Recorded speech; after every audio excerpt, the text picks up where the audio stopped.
कक्षा 6 में। बच्चों, आपकी बाल राम कथा पाठ्य पुस्तक के अंतिम पड़ाव पर हम लोग पहुंच रहे हैं। तो आरंभ करते हैं पूर्व में पूछे गए प्रश्नों के उत्तर के साथ। तो पहला प्रश्न है, इंद्रजित किसका नाम था? इसका सही उत्तर है बच्चों, मेघनाद इंद्रजित का नाम है। और इसके साथ दूसरा प्रश्न है, युद्ध की बात पर रावण ने क्या प्रतिक्रिया दी थी? अंगद दूत बनकर गए थे, तो अंगद को युद्ध की बात टालने पर क्या प्रतिक्रिया दी थी? रावण ने युद्ध टालने की बात पर क्रोधपूर्ण प्रतिक्रिया दी। वो युद्ध टालना नहीं चाहता था, वो युद्ध के लिए तैयार था। अगला प्रश्न था, रावण की मृत्यु के उपरांत लंका का राजा कौन बना? रावण की मृत्यु के उपरांत लंका के राजा विभीषण बने। और अंतिम प्रश्न था बच्चों, रावण की पत्नी का क्या नाम था? तो रावण की पत्नी का नाम मंदोदरी। अब बच्चों, आज का हमारा प्रकरण क्या है उससे संबंधित आपसे कुछ प्रश्न। तो बच्चों, जो हमने पूर्व में अध्याय पढ़ा था उसमें था कि लंका पर विजय प्राप्त कर ली गई और विभीषण लंका के राजा थे। तो बच्चों, अब 14 वर्ष भी पूर्ण होने वाले हैं और श्री राम की प्रतीक्षा अयोध्या में की जा रही है। तो आपके लिए प्रश्न है कि 14 वर्षों के उपरांत जब राम अयोध्या वापस पहुंचे तो अयोध्या का राजा कौन बना? बच्चों, आपका उत्तर बिल्कुल सही है, श्री राम अयोध्या के राजा बने। और अब इस अध्याय में हम यही देखेंगे राम का राज्याभिषेक, जो हमारा प्रकरण है, किस तरह से श्री राम का राज्याभिषेक हुआ और राम राज्य कैसा था, इस विषय में। तो आइए आरंभ करते हैं प्रकरण राम का राज्याभिषेक।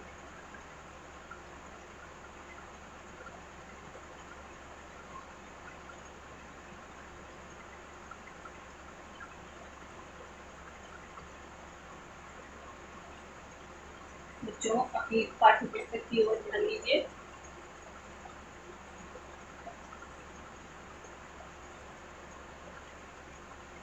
हाँ बच्चों, देखो, राम का राज्याभिषेक। विभीषण चाहते थे कि राम कुछ दिन लंका में रुक जाएं, नई लंका में, उनकी लंका में। उन्होंने अपनी इच्छा राम को बताई, उसका कारण भी। उन्होंने कहा, मैं चाहता हूँ कि आप कुछ दिन यहाँ विश्राम कर लें, युद्ध की थकान उतर जाएगी।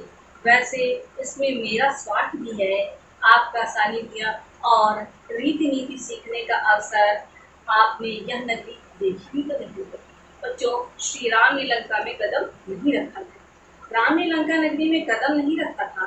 सीता से मिलने हनुमान गए 2 बार, अंगद गए, लक्ष्मण भी हो आए। विभीषण के राज तिलक के समय राम उस नगरी से दूर ही रहे। बच्चों, जब विभीषण ने यह प्रस्ताव रखा श्री राम के सम्मुख कि वे कुछ दिन लंका में विश्राम करें, उस पर श्री राम ने कहा, यह संभव नहीं है मित्र। राम ने कहा, वनवास के 14 वर्ष पूरे हो गए हैं, मैं तत्काल अयोध्या लौटना चाहता हूँ। भरत मेरी प्रतीक्षा कर रहे होंगे, जाने में विलम्ब हुआ तो वे प्राण दे देंगे। उन्होंने प्रतिज्ञा की है, मैं उनकी प्रतिज्ञा से बंधा हूँ। विभीषण राम से अलग नहीं होना चाहते थे। उनका अनुरोध राम ने अस्वीकार कर दिया था, पर वे निराश नहीं थे। इस बार उन्होंने एक नया प्रस्ताव रखा। मेरी इच्छा है कि मैं आपके राज्याभिषेक में उपस्थित हूँ, मुझे अपने साथ चलने की अनुमति दें। राम ने उनका आग्रह स्वीकार किया, बोले, आप मेरे लिए यात्रा की व्यवस्था कर दें। राम ने विभीषण की विनती मान ली तो सुग्रीव और हनुमान आगे आए। राम ने उन्हें भी अयोध्या आमंत्रित किया। विभीषण का पुष्पक विमान उन्हें ले जाने के लिए तैयार था। विमान के उड़ान भरने तक वानर सेना वहीं रही। विमान जाने के बाद वे कूदते फांदते किष्किंधा की ओर चल गए।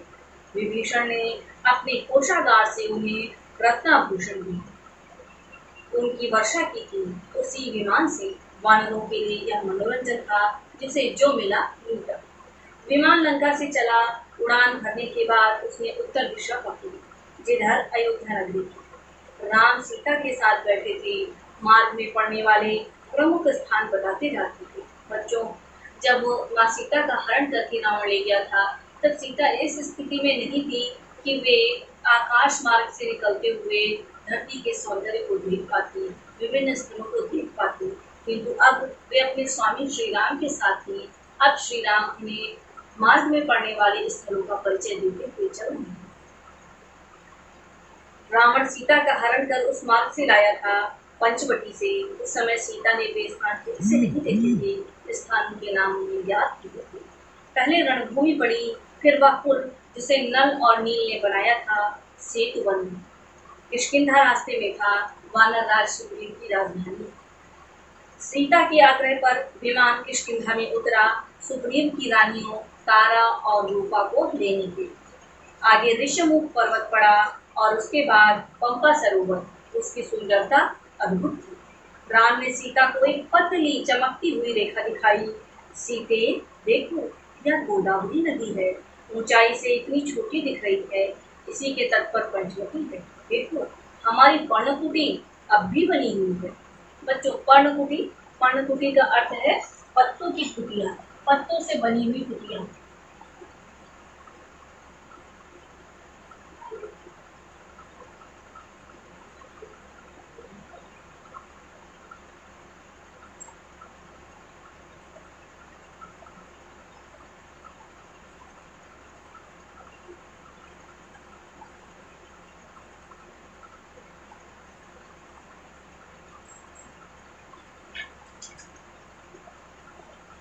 अब आगे बढ़ते हैं बच्चों। सीता ने आंखें बंद कर ली, जैसे पंचवटी को पुनः देखने से डर रही हो। उन्हें पूरा घटनाक्रम याद आ गया। गंगा यमुना के संगम पर ऋषि भरद्वाज का आश्रम था। विमान वहां उतरा, सबने रात वहीं बिताई। ऋषि का आग्रह था, राम उसे टाल नहीं सके। वहीं से उन्होंने हनुमान को अयोध्या भेजा, भरत को उनके आगमन की पूर्व सूचना देने की। राम सीधे अयोध्या नहीं जाना चाहते थे। उनके मन में एक प्रश्न था, एक संशय। 14 वर्ष की अवधि कम नहीं होती, कहीं इस अवधि में भरत को सत्ता का मोह तो नहीं हो गया। हनुमान को अयोध्या भेजते हुए उन्होंने यह प्रश्न रखा था। कहा, हे वानर शिरोमणि, आप भरत को मेरे आने की सूचना दीजिएगा। ध्यान से देखिएगा कि यह समाचार सुनकर उनके चेहरे पर कैसे भाव आते हैं। यदि भरत को इस सूचना से प्रसन्नता नहीं हुई तो मैं अयोध्या नहीं जाऊंगा। भरत राजकाज संभाले, इसमें मुझे कोई आपत्ति नहीं। हनुमान वायु वेग से चले, जैसे उड़ रहे हों। मार्ग में निषाद राज से भेंट की, उनसे अयोध्या का हाल जाना। बच्चों, निषाद राज को श्री राम के मित्र थे। वहां से नंदीग्राम पहुंचे। उन्होंने भरत से कहा, श्री राम के वनवास की अवधि पूर्ण हो गई है, वे लौट रहे हैं, प्रयाग पहुंच चुके हैं। मैं इन्हीं की आज्ञा से आपके पास आया हूँ। भरत की प्रसन्नता का ठिकाना न रहा, आंखों में खुशी के आंसू थे। वे बार बार हनुमान को धन्यवाद दे रहे थे, यह शुभ सूचना उन तक पहुंचाने के लिए। उनके चेहरे पर केवल एक भाव था, प्रसन्नता। हनुमान उनसे विदा लेकर आश्रम लौट गए, राम के पास। अगली सुबह प्रयाग से श्रृंगवेरपुर होते हुए राम का विमान कुछ ही देर में सरयू नदी के ऊपर पहुंच गया। दूर अयोध्या नगरी के भव्यों के शिखर दिखाई देने लगे। सबने अयोध्या को प्रणाम किया। उधर भरत से सूचना पाकर अयोध्या में उत्सव की तैयारियां होने लगी। नगर को सजाया गया। बच्चों, 14 वर्ष उपरांत श्री राम वापस लौट रहे हैं। अयोध्या नगरी के लिए इससे बड़ी प्रसन्नता की बात क्या होगी। इस कारण वह अयोध्या का प्रत्येक वासी प्रसन्न है और वो अपनी अयोध्या को सजा रहे हैं। नगर को सजाया गया। शत्रुघ्न राज्याभिषेक की व्यवस्था में लग गए। महल से तीनों रानियां नंदीग्राम के लिए निकल पड़ी। कौशल्या सबसे आगे थी। उन्हें पता था कि राम पहले भरत से भेंट करेंगे। राम का विमान नंदीग्राम उतरा। उनका भव्य स्वागत हुआ। आकाश राम के जयघोष से गूंज उठा। राम ने विमान से उतरकर भरत को गले लगाया, माताओं को प्रणाम किया। भरत भागते हुए आश्रम के भीतर गए। राम की घड़ाऊ उठा गए, जिसे सिंहासन पर रखकर उन्होंने 14 वर्ष राजकाज चलाया। बच्चों, भरत कभी भी राज सिंहासन पर नहीं बैठे, बल्कि श्री राम के चरण पादुकाओं को भी राज सिंहासन पर रखकर उन्हीं के नाम से उनके प्रतिनिधि के रूप में स्वयं राजकाज चलाया। झुककर अपने हाथों से राम को पहनाई। मिलन का यह दृश्य अद्भुत था। सबके चेहरों पर प्रसन्नता थी, सबकी आंखें खुशी के आंसुओं से भरी।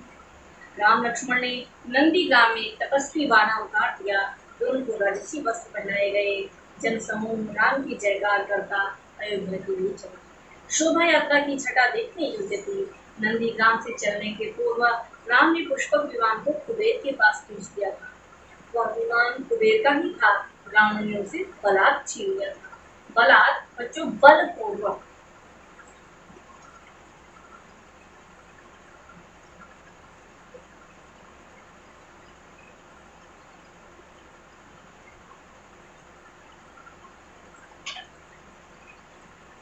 अब आगे देखते हैं बच्चों। सजी धजी अयोध्या नगरी राम के दर्शन पर आह्लादित थी। नगरवासी प्रसन्न थे। उन्हें उनके राम वापस मिल गए थे। माताएं प्रसन्न थीं। उनका पुत्र लौट आया था। मुनिगण खुश थे। राम ने उनकी शिक्षाओं का मान रखा। कभी भरत नहीं हुई, कभी मुख नहीं मोड़ा। श्री राम ने गुरुओं द्वारा दी गई शिक्षा से। भरत ने अयोध्या का राज्य राम को नंदी ग्राम में भी लौटा दिया था। राजमहल पहुंचे तो मुनि वशिष्ठ ने कहा, कल सुबह राम का राज्याभिषेक होगा। इसकी तैयारी शत्रुघ्न ने पहले ही कर दी। पूरा नगर सजाया गया था। दीपों से जगमगा था। फूलों से सुवासित था। सुवासित बच्चों सुगंध से भरा हुआ। वाद्य यंत्रों से झलकता था। पूरे 14 वर्ष का। अगले दिन मुनि वशिष्ठ ने राम का राज तिलक किया। राम और सीता सोने के रत्न जटित सिंहासन पर बैठे। लक्ष्मण, भरत और शत्रुघ्न उनके पास खड़े थे। हनुमान नीचे बैठ गए। माताओं ने आरती उतारी। मंगलाचार हुआ। शुभ गीत गाए गए। राम ने सीता को एक बहुमूल्य हार दिया। प्रजाजनों को उपहार दिए। अनेक वस्तु प्रदान की। सीता ने अपने गले का हार उतारा। फिर दुविधा में थी। इसी दिन दुविधा राम ने दूर की। श्री राम ने सीता से कहा, तुम जिस पर सर्वाधिक प्रसन्न हो उसे दे दो। सीता ने वह हार हनुमान को भेंट कर दिया। भक्ति और पराक्रम के लिए। कुछ दिनों में सारे अतिथि एक एक कर चले गए। विभीषण लंका लौट गए। सुग्रीव ने किष्किंधा की ओर प्रयाण किया। ऋषि मुनि अपने आश्रम चले गए। हनुमान कहीं नहीं गए। राम दरबार में ही रहे। राम ने लंबे समय तक अयोध्या पर राज किया। उनके राज में किसी को कष्ट नहीं था। सब सुखी थे। भेदभाव नहीं था। कोई बीमार नहीं पड़ता था। खेत हरे भरे थे। पेड़ फलों से लगे रहते थे। राम न्यायप्रिय थे। गुणों के सागर थे। उनका राज्य राम राज्य था।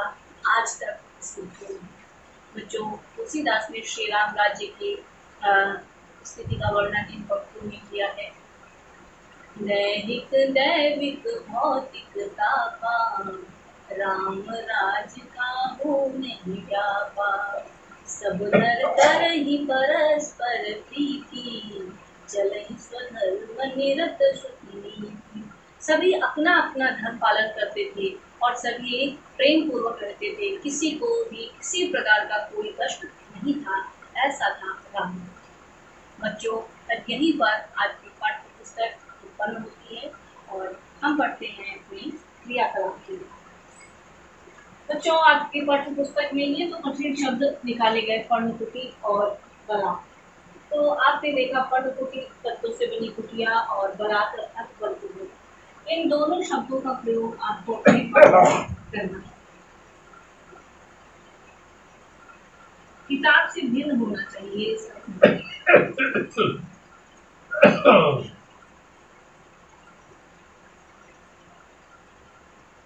और अब बढ़ चलते हैं हम पुनरावृत्ति की ओर।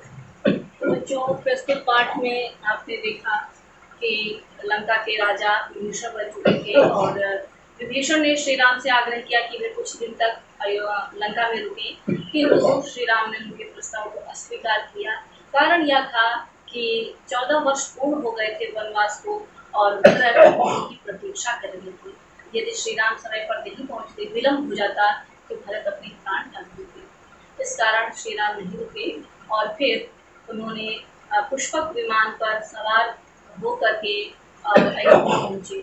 बच्चों, गंगा यमुना नदी के तट पर ऋषि भरद्वाज के आश्रम में वे रुके। इसके साथ ही मार्ग में गोदावरी नदी देखी, पर्णकुटी देखी, पंचवटी देखी और सीता को विभिन्न स्थलों की जानकारी देते हुए आगे बढ़े। अयोध्यावासी प्रसन्न थे। राम का विमान सरयू नदी पार करके नंदी ग्राम में उतरा और वहीं पर राम लक्ष्मण ने अपना तपस्वी वेश उतार कर राज्य धारण किए और फिर अगले दिन श्री राम का राज्याभिषेक हुआ। राम के राज्य में कहीं भी किसी को किसी प्रकार का कष्ट नहीं। तो बच्चों, ये पुनरावृत्ति हुई और अब प्रश्नोत्तर की ओर बढ़ते हैं।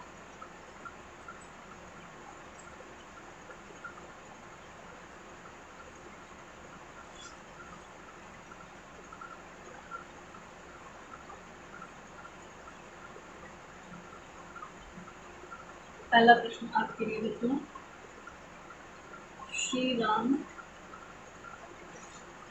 किस विमान से अयोध्या वापस लौटे?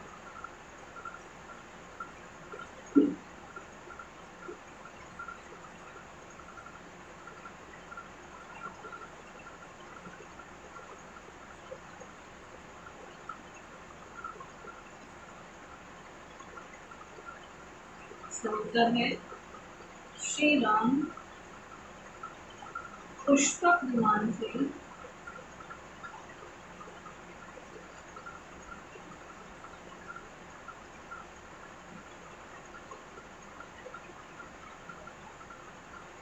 अयोध्या वापस लौटे।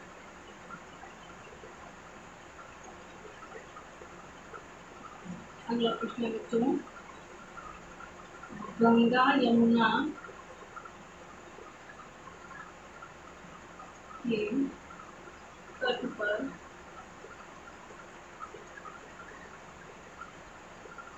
किन ऋषि का आश्रम था?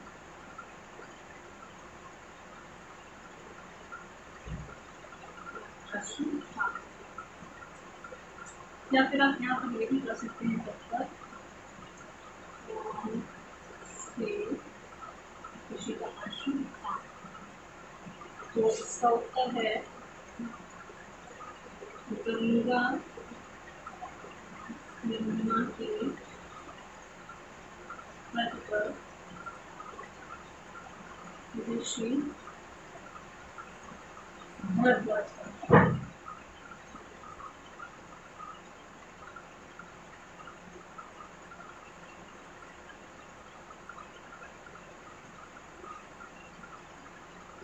अगला प्रश्न है,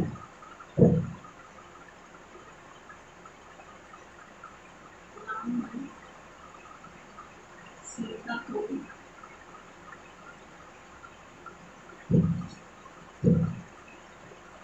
अपनी चलती रेखा का परिचय किस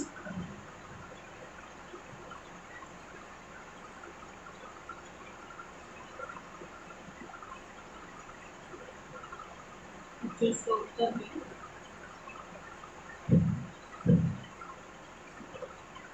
राम ने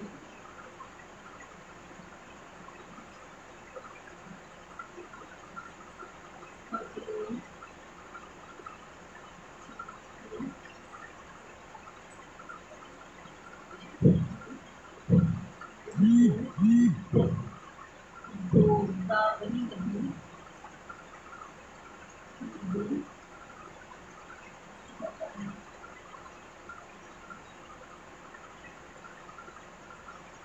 बच्चों, अब इसके उपरांत एक प्रश्न आपके लिए और है, जिसे आपको स्वयं करना होगा।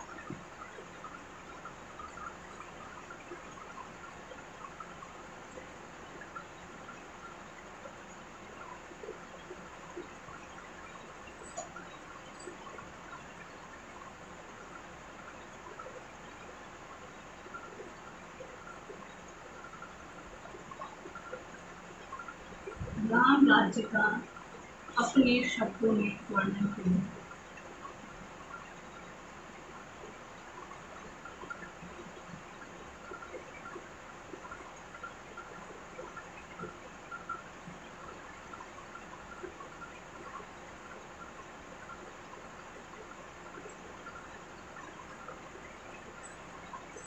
तो आज की कक्षा संपन्न हुई।